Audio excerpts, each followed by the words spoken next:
The idea of maximizing music's utility is to use economics as a force for good for increasing the value of music.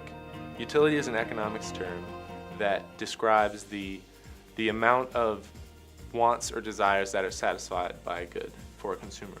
And it's all based on their perception. One of the big issues facing the music industry today is that the perceived value of music is low.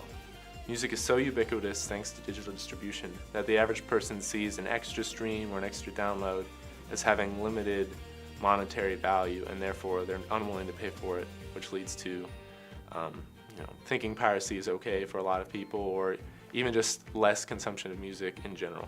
If we want to move forward and increase the value of music and therefore more fairly compensate the artists who are creating it, we need to increase the perceived value of music, and we can do this by showing more utility for the average consumer. We as a team took some of those concepts and we looked at how we could create a business that would affect people's perceived value of music by increasing its utility.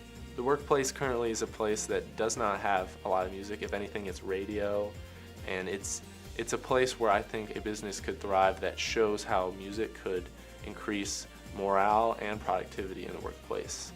We envision a curated musical experience in which a business provides music that's specific and categorized based on the type of work that the business that hires the service would do.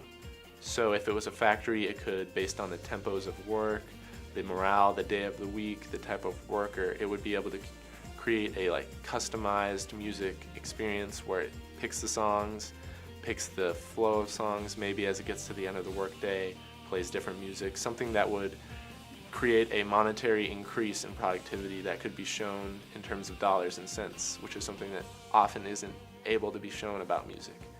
And if people could see the actual increase in productivity and revenue for their own business caused by music, not only would they pay for the service, but it would also in general increase people's perceived value of music. And so by showing another use for music, we're increasing its value. And I think the music industry as a whole could do this more and could take the idea of increasing the utility of music, basically its usefulness, and take it to whole new levels that we as Pipeline can't even think of. And I think there's huge possibilities for that.